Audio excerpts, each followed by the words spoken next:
Legal reasoning के subject में तुम्हारे 30 में से 26-27 मार्क्स गारंटीड हैं अगर तुम इस वीडियो को एंड तक देखोगे। ये कोई क्लिकबेट वीडियो नहीं है बच्चों। Legal reasoning is my subject, it is my domain and with complete confidence and experience I tell you कि इस वीडियो में मैं तुम्हें ऐसी 3 टिप्स बताने वाली हूं जिनको अगर तुमने फॉलो कर लिया, इस साल क्लैट के पेपर में लीगल रीजनिंग में तुम्हारे 26-27 मार्क्स आने से मिनिमम आई एम सेइंग कोई भी नहीं रोक सकता। I am guaranteeing you this. इस वीडियो को तुम चाहे सेव करके अपने पास रख लेना। You just need to follow these 3 tips and study religiously as I'm telling you in this video, and you are good to go with legal reasoning. So let's get started in this video to score minimum 26-27 marks out of 30 marks in legal reasoning for CLAT 2027. पहले मैं एक disclaimer दे देती हूँ बच्चों कि ये मैं कोई जादुई मैजिकल वीडियो नहीं बना रही हूँ। जब मैं एवं कोई ब्लफ क्लेम आपके पास लेके आई हूँ just so that you can watch this video, मेरा उससे कोई फायदा नहीं होने वाला।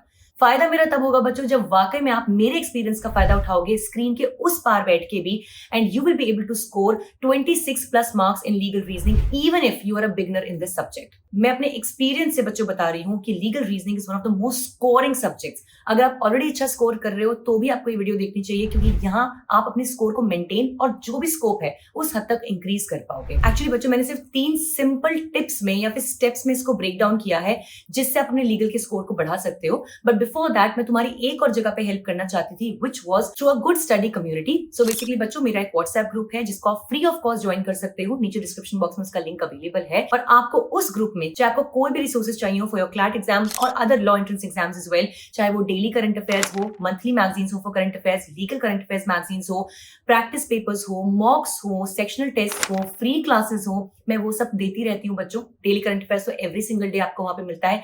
फ्री स्ट्रेटेजी सेशंस वहां पे होते हैं, टॉपर स्टॉक उस ग्रुप में होती हैं। आई नो इस पॉइंट ऑफ टाइम तक तुम कम से कम 10 व्हाट्सएप ग्रुप या टेलीग्राम ग्रुप्स के मेंबर ऑलरेडी बन चुके होंगे। कहीं से तुम नोट्स ले रहे होगे, कहीं से मटेरियल्स, कहीं पे किसी कोचिंग की क्लासेस तुम्हें मिल रही होंगी, कुछ ना कुछ तुम्हें जरूर मिल रहा होगा बच्चों। But one thing I tell you that this group is absolutely an authentic group बच्चों। यहाँ पे जो मटेरियल मैं आपको शेयर करती हूँ वो आपके लिए ही बनाया जाता है, which means it is my responsibility to make sure कि अगर आप ये ग्रुप को ज्वाइन कर रहे हो you do not regret your decision. I hope की बात समझ में आ गई होगी, मैं ज्यादा नहीं बोलूंगी इस बारे में। व्हाट्सएप ग्रुप को ज्वाइन कर लेना बच्चों, this will help you a lot in your preparation journey. अगर तुम पहली बार इस वीडियो पे आए हो या मेरे चैनल पे आए हो, एक बार ग्रुप ज्वाइन कर लोगे, इस वीडियो को एंड तक देख लोगे, तुम्हें अच्छे से पता लग जाएगा what actually video legal is doing for the CLAT aspirants. Okay, now let's quickly start with the 3 tips और the 3 simple steps that you just need to follow to get a top score in legal reasoning. Tip number 1 बच्चों, theory is not a myth. I know that consortium अपनी website पे ये clearly mention करता है that prior knowledge of law और legal subjects is not really necessary. You can directly just read about it generally and you can take the paper. But अगर आप आंख खोल के पीवाईक्यूज को एनालाइज करोगे ना बच्चों, कभी कभी उन्होंने इतने टफ टॉपिक्स और सब्जेक्ट्स को उठाया है जो अगर आपने पहले से नहीं पढ़ा था तो उस मोमेंट पे मात्र एक पैसेज से पढ़ के समझ के लिखना वाज नेक्स्ट टू इम्पॉसिबल। चाहे वो essentials of a valid contract का क्वेश्चन हो बच्चों, स्ट्रिक्ट एंड एब्सोल्यूट लायबिलिटी का क्वेश्चन हो जो लॉ ऑफ टॉर्ट से आया था, कुछ क्वेश्चन बच्चों सीपीसी के टॉपिक से आए हैं, ऑब्सिनिटी आईपीसी के टॉपिक से आए हैं, which means that theory is not a bluff और अ मिथ। कोई भी अगर आपको ये कहता है कि लीगल रीजनिंग में पढ़ने की कोई नीड नहीं है, बस मॉक सॉल्व करते जाओ, I don't know how it works for them, but this is not what I will suggest to you. जिन बच्चों की थ्योरी स्ट्रांग होती है बच्चों, उनके मिनिमम चांसेस होते हैं to get confused in the paper. चाहे पैसेज कितना भी टफ क्यों ना हो, वो उसको ब्रेक डाउन कर पाते हैं क्योंकि उन्होंने ऑलरेडी उस चीज के बारे में सही से पढ़ा होता है। चाहे कोई भी घुमा के क्वेश्चन आ जाए, वो तब भी उसे क्रैक करके सही आंसर निकाल पाते हैं क्योंकि उन्हें जिस्ट या करेक्ट आंसर या फिर करेक्ट थ्योरी पहले से पता होती है। So you need to make sure बच्चों that आप अपने मोस्ट इंपॉर्टेंट सब्जेक्ट्स एटलीस्ट उनकी थ्योरी को आप मिस नहीं कर रहे हो इन द लीगल रीजनिंग। जिसमें कौन कौन से सब्जेक्ट्स हैं? लॉ ऑफ टॉर्ट्स बिल्कुल मिस नहीं कर सकते, लॉ ऑफ कॉन्ट्रैक्ट्स बहुत क्वेश्चंस आते हैं उसमें से, constitutional law very very very important. इन तीनों को तो आपको डेफिनेटली पढ़ के जाना है बच्चों, बिल्कुल मिस नहीं करना है। अब तुम्हारे दिमाग में ये आ रहा होगा बच्चों कि मैं थ्योरी पढ़ूं कहां से? इसका सोल्यूशन बहुत इजी है बच्चों। इसी चैनल पे मैंने बिल्कुल फ्री प्लेलिस्ट डाली हुई है लीगल रीजनिंग के सारे टॉपिक्स की। 2-4 टॉपिक्स जो बचे हैं वो अपलोड होते जाएंगे, so you don't have to worry. इस वीडियो के डिस्क्रिप्शन बॉक्स में मैं लिंक डाल दूंगी उस प्लेलिस्ट का, आराम से बैठ के उसे देखते जाओ, नोट्स बनाते जाना and you be good to go for the theory. इसके बियॉन्ड तुम्हें कुछ भी पढ़ने की जरूरत नहीं है, मैं तुम्हें इस बात का प्रॉमिस करती हूँ बच्चों, ठीक है। अगर तुम्हारे पास कोई बुक्स है, A P Bhardwaj is a good book for legal, तुम उसको खरीद सकते हो, उसे भी पढ़ सकते हो। या अगर तुम्हारे पास कोई लीगल स्टडीज की बुक है या पहले यानी कि कोई और बुक है जिसको तुम रेफर करते आ रहे हो, तुम उसको भी पढ़ सकते हो। But all in all theory को कंप्लीट करना है और जरूर कंप्लीट करना है, ताकि एग्जाम में वो टॉपिक तुमने पहली बार अपनी आंखों से ना देखा हो, जो टॉपिक बहुत ही सिंपल, कॉमन और इंपॉर्टेंट टॉपिक था, जिसको तुम्हें पढ़ के जरूर जाना चाहिए था। रिमेंबर वन थिंग बच्चों, this exam is an exam of speed and comprehension. If you have not read something before, your speed will be slowed down. ऐसा हो ही नहीं सकता कि आप एक नए टॉपिक के बारे में पहली बार पढ़ो और आप उसी एक्यूरेसी और कॉम्प्रिहेंशन के साथ पढ़ लो जो आप एक ऑलरेडी नोन टॉपिक को पढ़ के जाओ। So I hope tip number 1, the most important one is clear to you. Theory को बिल्कुल भी निग्लेक्ट नहीं करना है, उसे हल्के में नहीं लेना है। अच्छे से सभी टॉपिक्स की थ्योरी को कंप्लीटली ढंग से पढ़ के जाने की जरूरत है। Yes, one more thing, 2 questions तुम्हारे दिमाग में आ रहे होंगे, मैम आर्टिकल्स भी याद करने होते हैं, सेक्शंस भी याद करने होते हैं नहीं, और केस लॉज पढ़ने होते हैं नहीं। देखो बेटा, यहाँ पे आपका कोई पीजी का पेपर तो है नहीं जो आपसे हम ये उम्मीद रखें कि आपको पूरा लॉ प्रॉपर्ली इन डेप्थ आना चाहिए। सिर्फ उन आर्टिकल्स को पढ़ के जाओ कॉन्स्टिट्यूशन के जो बहुत ही इंपॉर्टेंट आर्टिकल्स हैं, जो एक न्यूज़पेपर तक में मेंशन होते हैं, like article 21, article 14, article 19, article 32। इनको तो आप बिल्कुल मिस नहीं करोगे, स्पेशली फंडामेंटल राइट्स। कोई भी ऐसी चीज का आर्टिकल है जो न्यूज में है, लाइक इलेक्शन कमीशन या फिर कोई भी अगर ऐसी बॉडी है कॉन्स्टिट्यूशन बॉडी, आप उसका आर्टिकल पढ़ के जाओगे।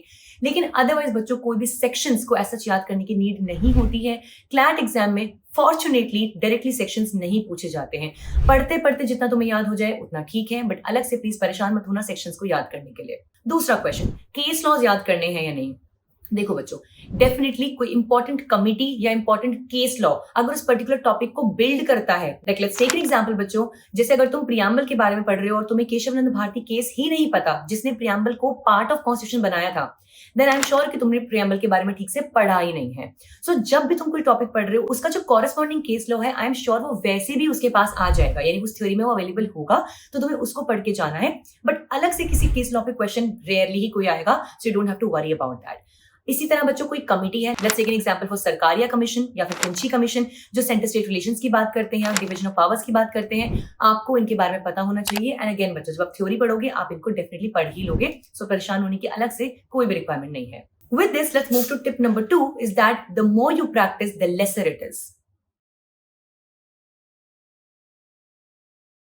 अब इसका मतलब ये नहीं है बच्चों कि तुम कितना भी पढ़ते चले जाओ, मॉक्स करते चले जाओ और तुम्हें हमेशा ये फील हो कि वो हमेशा कम है। मेरे कहने का मतलब ये है कि अगर कोई भी ऐसा टॉपिक है जिसपे जब तक तुम्हारी एक्यूरेसी नहीं आ रही है while you are solving the topic test, sectional test और the mocks, उस टॉपिक को टिक मार्क मत करना कि वो टॉपिक कंप्लीट हो चुका है। थ्योरी जिसके भी हम बात कर रहे थे is just the first step of learning legal reasoning. Theory की application is the real thing जो तुम्हें एग्जाम डे पे लगानी होगी। इसीलिए बच्चों, कोई भी टॉपिक जब तुम कंप्लीट करते हो उसके टॉपिक टेस्ट या सेक्शनल टेस्ट जरूर दो, which will actually give you the mirror view कि आपको कुछ समझ में आया भी या नहीं, आप अप्लाई कर भी पा रहे हो नहीं। सबसे पहला मॉक या फिर सेक्शनल टेस्ट तुम्हारे लिए बच्चों है तुम्हारे PYQs, जो पास्ट ईयर पेपर्स अवेलेबल हैं, उनको अटेम्प्ट करो, उनको देखो कि किस तरीके से चीजों को ट्विस्ट किया गया है। यहाँ पे एक अनदर टिप मैं ऐड करना चाहती हूँ बच्चों कि क्लैट में एज सच क्वेश्चन या उसका टॉपिक उतना टफ नहीं होता है। जिस तरीके से वो क्वेश्चन पूछा जाता है वो टफ होता है, क्योंकि वहां पे छोटी छोटी निटी-ग्रिटी से, एक्सेप्शन से या फिर छोटा सा ट्विस्ट करके आंसर को घुमा दिया जाता है। 2-3 साल पहले बच्चों, मैं यहाँ पे स्क्रीन पे क्वेश्चन डाल दूंगी, ये क्वेश्चन था which was about 498A, which is domestic violence. बहुत ही अच्छा क्वेश्चन था, बहुत अच्छी तरीके से इसको डिफाइन किया गया था, लेकिन सिर्फ ये प्रॉब्लम थी that the charge of domestic violence is applicable only on the husband of a woman and the relatives of the husband and not a friend of the husband। यहाँ पे पूरा क्वेश्चन था, बहुत सारे बच्चे इसको 498 मार्क करके आए थे, जहाँ पे हस्बैंड के फ्रेंड ने कुछ मिसबिहेव किया था with the wife and everybody thought that domestic violence उस पर लगना ही चाहिए। But in the true sense बच्चों, अगर कोई भी ये थ्योरी पढ़ के गया होता और उसने इस ट्विस्ट को समझा होता, the correct answer was that this is not applicable on the husband's friend but only on the husband and his relatives. I hope मैं तुम्हें समझा पा रही हूँ कि मैं क्या कह रही हूँ। मतलब बच्चों, क्वेश्चन प्रैक्टिस करने का मतलब सिर्फ याद करना या रटना नहीं होता है, आपको हर पैटर्न को भी ब्रेक करना होता है कि क्वेश्चंस कैसे कैसे ट्विस्ट होके आ सकते हैं। जब आप एक बार ऐसे ट्विस्टेड क्वेश्चंस को सॉल्व करना सीख जाओगे, आपको बहुत कॉन्फिडेंस फील होगा इन द रियल एग्जाम।